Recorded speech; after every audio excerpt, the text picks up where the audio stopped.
Examinations are not just tests of memory, they are tests of discipline, focus, and consistency. Assalamu alaikum everyone, welcome back to my channel.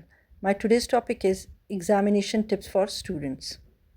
Every student has the power to rise above fear and perform brilliantly. Success in exam does not come from last minute panic, it comes from daily efforts, small steps taken again and again. Remember, the exam is not bigger than your courage. You are capable, you are strong, and you can do this. आपकी ज़िंदगी में बहुत सारे इम्तिहानात होंगे जो आपने दिए होंगे, लेकिन हर स्टूडेंट ये चीज़ याद रखे कि इम्तिहान सिर्फ किताबों का नाम नहीं है, सिलेबस का नाम नहीं है, बल्कि आपने क्या सीखा और आप क्या जो आप लिख रहे हैं या जो आप अटैम्प्ट कर रहे हैं क्या वाकई आपको आता है या कहीं से आप चीटिंग कर रहे हैं या कहीं और से हेल्प ले रहे हैं। इम्तिहान असल वो होता है जो आप ख़ुद अटैम्प्ट करके पास हो जाएं उसमें।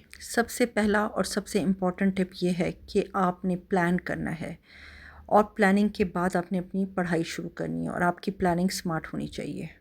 Make a simple study plan, break your syllabus into small chunks. When you divide your work, your mind feels relaxed and more focused. Consistency is always more powerful than intensity. Planning करने के बाद आपने ये याद रखना है कि आपने रोज़ का रोज़ पढ़ना है। आपने सारा बर्डन एग्ज़ाम्स के दिनों का नहीं लेना। कुछ बच्चों की आदत होती है कि वो सिर्फ एग्ज़ाम से कुछ दिन पहले पढ़ते हैं, लेकिन नहीं, आपने ऐसे नहीं करना। आपने अपना सिलेबस डिवाइड करना है और प्लानिंग इस तरह से करनी है कि रोज़ का रोज़ पढ़ के आपको रोज़ याद करके लिख लिख के याद करें, क्योंकि आपकी राइटिंग स्पीड भी बड़ी मैटर करती है। सिर्फ आपने याद नहीं करना। इस प्लानिंग में आप अपना टाइम टेबल बनाएं, रोज़ का रोज़ कैसे याद करना है वो बताएं, और इस तरह से ये आपकी पहला टिप तो कंप्लीट होता है with your smart planning. Number 2, avoid distraction. Put your phone away during your study hours. Even 30 minutes of focused studies is better than 2 hours of distracted learning. आप जब पढ़ रहे होते हैं तो उस वक्त आपके करीब ऐसी कोई चीज़ नहीं होनी चाहिए जिससे आपका डिस्ट्रैक्शन लेवल बढ़े। मतलब आपका मोबाइल आपके करीब नहीं होना चाहिए। कुछ बच्चों की आदत होती है कि पढ़ाई के दौरान बार बार अपना मोबाइल चेक कर रहे होते हैं कि किसी का कोई मैसेज तो नहीं आया, कोई कॉल तो नहीं आई, या क्या ख़बर चल रही है आजकल, करंट न्यूज़ क्या है। ऐसा आपने कुछ भी नहीं करना।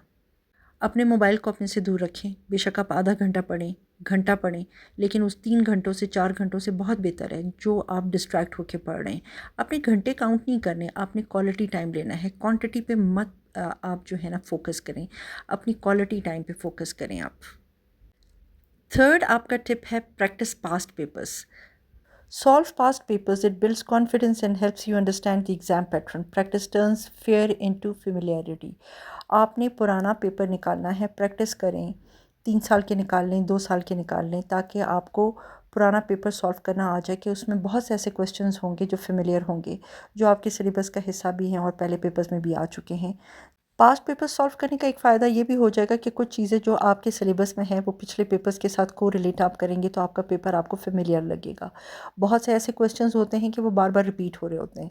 इससे आपका कॉन्फिडेंस बिल्ड होगा। आपको लगेगा कि ये सवाल जो मैंने सॉल्व किए, हो सकता है आने वाले एग्ज़ाम में भी ये सवाल दोबारा रिपीट हों। अक्सर ऐसे होता भी है कि आप उसका ऑब्जेक्टिव और उसका section B, section C solve करके देखते जाएं और आपको पता चले कि हाँ वाकई ये सवाल तो मैंने किए हुए हैं और ये पास पेपर में भी है। और उस प्रैक्टिस से आपको ये होता है कि जब नेक्स्ट पेपर्स में से के सवाल आते हैं तो वो फेमिलियर होते हैं और आपको अटैम्प्ट करने में बड़ी आसानी रहती है। The fourth tip is take breaks. Study in intervals. Your brain works better when it gets relax. Relax, breathe and recharge. A fresh mind remembers faster.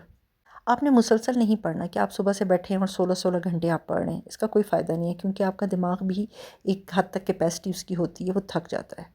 अगर आप अपने माइंड को बिल्कुल भी रिलैक्स नहीं करेंगे और कंटिन्यूसली पढ़ रहे होंगे तो उससे ये होगा कि आपके दिमाग पे बोझ आना शुरू हो जाएगा और आप एक टाइम आएगा that you will unable to memorise और आप पढ़ने के काबिल भी नहीं रहेंगे। इसीलिए अपने दिमाग को रिचार्ज करने का एक ही तरीका है कि थोड़ा सा फ्रेश हो जाए ब्रेक्स लेकर।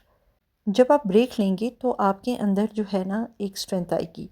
आप बार बार जो है ना इस चीज़ की तरफ मत जाएं कि आपका टाइम वेस्ट हो रहा है। टाइम नहीं वेस्ट हो रहा, क्योंकि आप कंटिन्यूसली पढ़ेंगे उसमें टाइम वेस्ट हो रहा होता है, क्योंकि आपके दिमाग नमनेस की तरफ जाना शुरू हो जाता है और आप थक जाते हैं। इसलिए ब्रेक लें, थोड़ा रेस्ट करें, फ्रेश हों, चाय पिएँ, जूस पिएँ, पानी पिएँ, ताकि आपके दिमाग में कैपेसिटी हो एब्जॉर्ब करने की।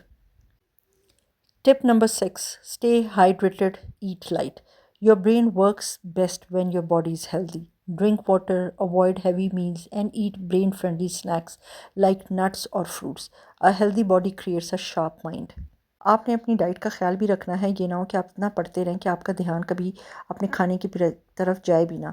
आप पानी ज़्यादा पिया करें, पानी अपने करीब रख लिया करें, क्योंकि अक्सर बच्चे जो है ना वो बहुत सुस्ती का मुजाहरा करते हैं। पानी नहीं है करीब तो वो 2-2 घंटे भी प्यासे रहते हैं और उठ के पानी नहीं पिएंगे। इसीलिए जब आप पढ़ने के लिए बैठते हैं तो अपने करीब ये छोटी छोटी चीज़ें रख लिया करें। पानी की बॉटल होनी चाहिए आपके पास, नट्स होने चाहिए, फ्रूट्स रख लें, ताकि आपको बार बार उठना भी ना पड़े और आप आराम से कुछ ना कुछ खाते भी रहें और हाइड्रेटेड भी रहें इस तरह से। और ख़ुद को सेल्फ मोटिवेट करें। I can do this, I am prepared, I am capable. Your mind set controls your performance. A confident mind always perform better. आपने पढ़ते हुए मायूस कभी नहीं होना। जब आप पढ़ाई के बीच में मायूसी की तरफ जाएंगे तो आपको जो याद भी हो रहा होता है वो आप याद नहीं कर पाएंगे। कभी कभी बच्चों को लगता है सिलेबस बहुत मुश्किल है और बहुत ज़्यादा है और मैं ये कर ही नहीं पाऊँगा। जब आपने माइंड में पहले दिन से ये बिठा लिया है कि मैं ये कर ही नहीं सकता, ये सिलेबस बहुत ज़्यादा है, it is very difficult to complete, तो आप एक चीज़ याद रखें कि आप करना भी चाहेंगे तो आप कुछ भी नहीं कर सकेंगे। So always you should have positive talk with your self. ख़ुद को मोटिवेट करें, बार बार अपने आप को यकीन दिलाएं कि ये सिलेबस मैं कंप्लीट कर लूँगा और टाइम पे कर लूँगा। और मुझे, जब आप ऐसे पॉजिटिव सोचते हैं तो रिज़ल्ट भी पॉजिटिव हो जाता है। अगर आप नेगेटिव सोचेंगे तो कभी भी आप उस चीज़ को हासिल नहीं कर सकते जिस मकसद के लिए आप बैठे हैं, या एग्ज़ाम्स की प्रेपरेशन कर रहे हैं, या आप अगर पेपर अटैम्प्ट करने के लिए भी जाएंगे तो वही नेगेटिव थाट्स आपके माइंड में बार बार आती रहेंगी। कंपैरिजन आपने नहीं करना, ये आपका एक सबसे इम्पॉर्टेंट टिप है। Once you're going to compare yourself, you will be unable to study. Every student has a different speed, a different strength. Comparing yourself to others only create pressures. Focus on becoming better than yourself, not better than someone else. जब आपका syllabus सारा cover हो जाएगा तो एक चीज़ याद रखिए कि रिवीजन इज़ वेरी इंपॉर्टेंट। आपने रिवीजन ज़रूर करनी है। Revision is the key for you have to for remembering. Don't just read, recall. Close your book and try to explain the topic in your own words. This makes your brain stronger and your memory sharper. So, dear students, as you prepare for your exams, remember this: success is never owned, it is rented, and the rent is due every single day.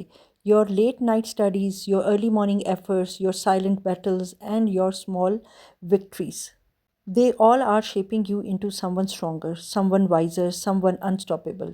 Exams may test your memory, but life will test your courage. And today you have proved that you are ready to face both. इसी तरह से हमेशा अपने exam को focus करें, रोज़ का रोज़ पढ़ा करें, कभी भी एक दिन का बर्डन ना लें। अगर आप समझते हैं कि पूरे साल की मेहनत एक तरफ होगी और सिर्फ आप एक दिन में प्रिपेयर करके जाएंगे तो पेपर बहुत अच्छा हो जाएगा, तो ऐसा बिल्कुल भी नहीं है। स्टूडेंट्स की 2 टाइप्स होते हैं। कुछ लोग होते हैं जो रोज़ के रोज़ पढ़ रहे होते हैं और वो ज़िंदगी में हमेशा कंसिस्टेंसी के साथ आगे बढ़ते हैं और कामयाबी हासिल करते हैं। और कुछ ऐसे स्टूडेंट्स होते हैं जो एग्ज़ाम से सिर्फ एक दिन पहले और 2 दिन पहले पढ़ने के बाद समझते हैं कि वो तीर मार लेंगे। ऐसा कुछ भी नहीं है। आपने अगर रोज़ के रोज़ नहीं पढ़ा तो आप अपने आप को भी ओवरबर्डन कर रहे हैं और आपके अंदर जो नेगेटिव थाट्स आएंगी ओवरबर्डन की वजह से, और कभी भी आप एग्ज़ाम में कामयाब हो ही नहीं सकते। इसीलिए अपना प्लान बनाएं, फोकस रहें, डिस्ट्रैक्टेड ना रहें, और इंशाअल्लाह अल्लाह ताला आपके साथ रहेगा हमेशा। और अगर आपको मेरी ये वीडियो पसंद आई है तो लाइक करें, शेयर करें और चैनल को सब्सक्राइब ज़रूर करें। मेहनत करें, दुआ करें और हमेशा पॉजिटिव रहें। मिलते हैं अगले वीडियो में। अल्लाह हाफ़िज़।